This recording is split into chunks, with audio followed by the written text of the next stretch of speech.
I got so much motherfucking design on right now. Break it down, bring it back, make it clap. I got 3 old thoughts, new guap, wear that dick. Bitches on my line, and you know. Assalamualaikum warahmatullahi wabarakatuh. Perkenalkan, nama saya Srandi dengan NIM 220444570 dari kelas 2O. Sebelumnya saya berterima kasih kepada Bapak Dr. Edi Wahyono SSMHum selaku dosen pengampu kecerdasan buatan. Nah, kali ini saya akan membawakan materi atau mempresentasikan materi yaitu sistem pakar. Yang pertama, definisi.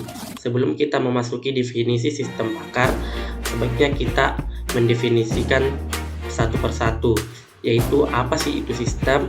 Nah, sistem adalah jaringan proses kerja yang saling terkait dan berkumpul guna untuk mencapai sebuah tujuan serta melakukan kegiatan.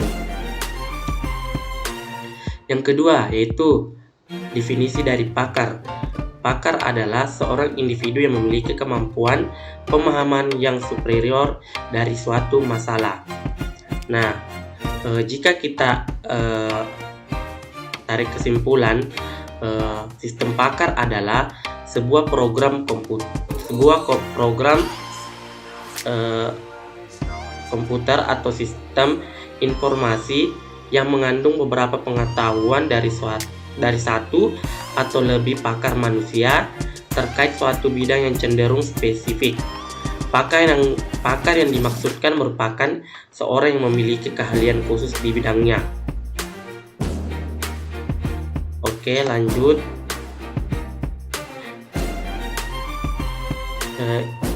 Ini salah satu beberapa contoh dari sistem pakar. Yang pertama itu Maisin.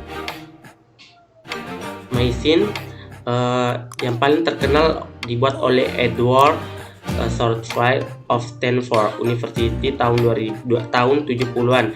Sistem pakar medikal yang bisa mendiagnosa penyakit infeksi dan merekomendasi pengobatan. Maisin membantu dokter mengidentifikasi pasien yang menderita penyakit dengan memasukkan data pasien, umur, riwayat kesehatan, hasil laboratorium, dan informasi terkait lainnya. Dengan informasi ini ditambah pengetahuan yang sudah ada dalam komputer, masih mendiagnosa, selanjutnya merekomendasi obat dan dosis yang harus dimakan. Yang kedua itu ada dendral. Nah, dendral ini mengidentifikasi struktur molekular campuran kimia yang tak dikenal. Yang ketiga ada Exxon. Exxon merupakan sistem pakar untuk membantu konfigurasi sistem komputer besar. Yang keempat itu Excel, dirancang untuk membantu karyawan bagian penjualan dalam memilih komponen sistem fax. Karena banyaknya pilihan, karyawan tersebut sering menghadapi kesulitan dan memilih suatu komponen yang paling tepat. Selanjutnya ada prospektor. Nah, prospektor ini sistem pakar yang membantu ahli geologi dalam mencari dan menemukan deposit. Data yang diinputkan yaitu ciri-ciri geologi, dicatat, sampel tanah, dan batu-batuan. Yang selanjutnya itu ada Delta. Delta ini dibuat oleh perusahaan General Electric G, membantu karyawan bagian pemeliharaan mesin, lokomotif, diesel dalam memantau mesin-mesin yang tidak berfungsi dengan baik dan membimbing ke arah prosedur perbaikan. Selanjutnya ada Folio. Nah, Folio sendiri ini sistem pakar Folio sendiri ini yang menolong stockbroker dan tugas manajer dalam menangani investasi bagi kepentingan para langganannya. Folio bisa memberikan rekomendasi tentang keamanan investasi, mengevaluasi stok berisiko tinggi, menghitung pengambilan modal, dan membuat keputusan dalam pemasaran suatu komoditi. Selanjutnya itu membantu para perencana keuangan untuk memperkecil kerugian karena pajak, itu inflasi atau faktor lain, misalnya turun naiknya nilai mata uang. Selanjutnya yaitu ada L. L ini digunakan untuk menganalisis dan membantu rekayasa rancang sirkuit elektronik yang terbuat dari transistor, dioda, dan resistor. Diagram skematik dari sirkuit ini dimasukkan ke dalam komputer dan L menganalisis, menentukan karakteristik sirkuit, nilai voltage dan strom yang ada pada semua titik sirkuit. Basis pengetahuan pada L merupakan prinsip umum elektronik seperti hukum Ohm, hukum Kirchhoff, karakteristik komponen teori operasi transistor. Next, selanjutnya ada ruang lingkup.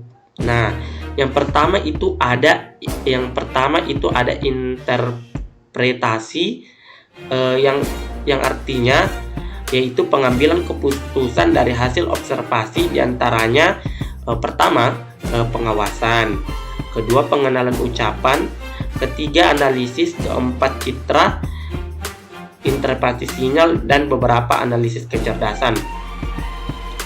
Selanjutnya ada prediksi.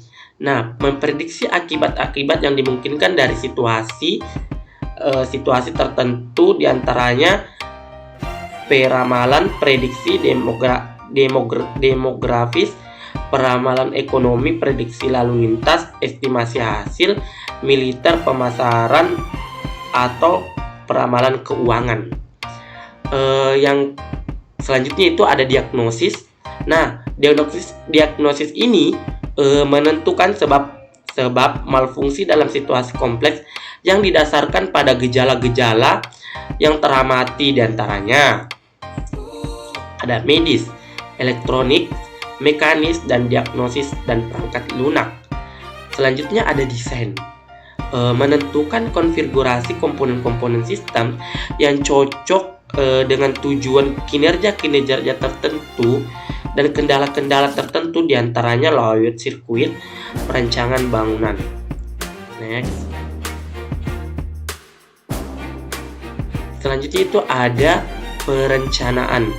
Nah, merencanakan serangkaian tindakan yang akan dapat mencapai sejumlah tujuan dengan kondisi awal tertentu, diantaranya perencanaan keuangan, komunikasi militer, pengembangan politik, routing, dan proyek.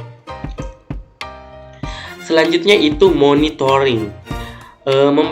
Monitoring ini membandingkan tingkah laku suatu sistem yang teramati dengan tingkah laku yang diharapkan darinya, diantaranya computer aided monitoring system. Selanjutnya itu debugging and repair, menentukan dan mengimplementasikan cara-cara untuk mengatasi multifungsi, diantaranya memberikan resep obat terhadap suatu kegagalan. Selanjutnya itu instruksi. Nah, melakukan instruksi untuk diagnosis, debugging, dan perbaikan kinerja. Selanjutnya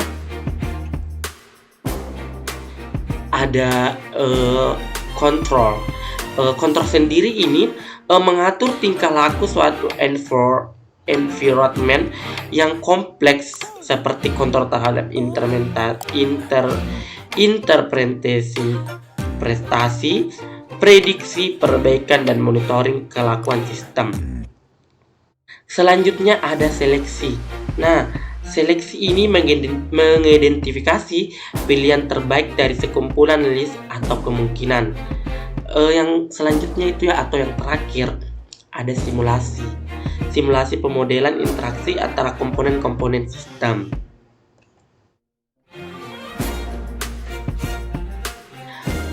Selanjutnya manfaat sistem pakar.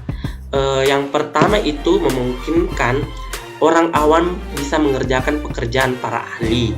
Kedua, bisa melakukan proses secara berulang secara otomatis, menyimpan pengetahuan dan keahlian para pakar, mampu mengambil atau melestarikan keahlian para pakar, terutama yang termasuk keahlian langka. Tidak memerlukan biaya saat tidak digunakan, sedangkan pada pakar manusia memerlukan biaya sehari-hari. Dapat digandakan, diperbanyak sesuai kebutuhan dengan waktu yang minimal dan sedikit biaya, dapat memecahkan masalah lebih cepat daripada kemampuan manusia dengan catatan menggunakan data yang sama, menghemat dalam pengambilan keputusan, meningkatkan kualitas dan produktivitas karena dapat memberikan nasihat yang konsisten dan mengurangi kesalahan.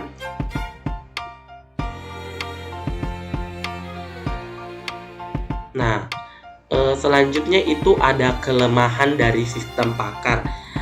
Pasti di setiap sistem pasti ada mempunyai kelemahan atau keunggulan masing-masing dan manfaat juga. Adapun kelemahan dari sistem pakar ini, yang pertama, biaya yang diperlukan untuk memelihara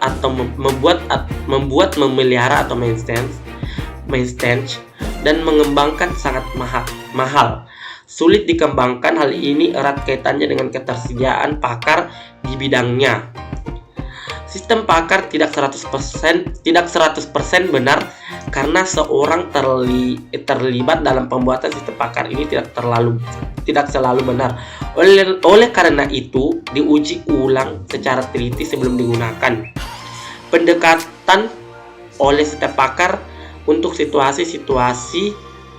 suatu situasi atau problem bisa berbeda-beda meskipun sama-sama benar. Transfer pengetahuan dapat bersifat subjektif dan bias. Yang terakhir, kurangnya rasa percaya pengguna dapat menghalangi pemakaian sistem pakar.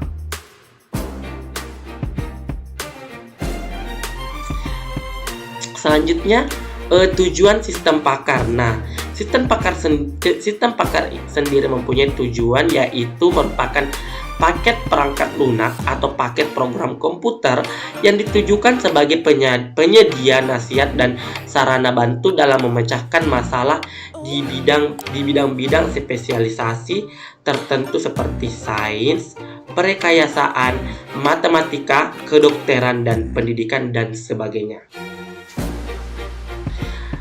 Baiklah, itulah tadi pemaparan atau presentasi materi tentang sistem pakar. Saya Asrandi pamit undur diri. Jika ada kata-kata yang salah, mohon dimaafkan karena saya hanya manusia biasa. Saya akhiri dengan ucapan wabillahi taufik wal hidayah. Wassalamualaikum warahmatullahi wabarakatuh.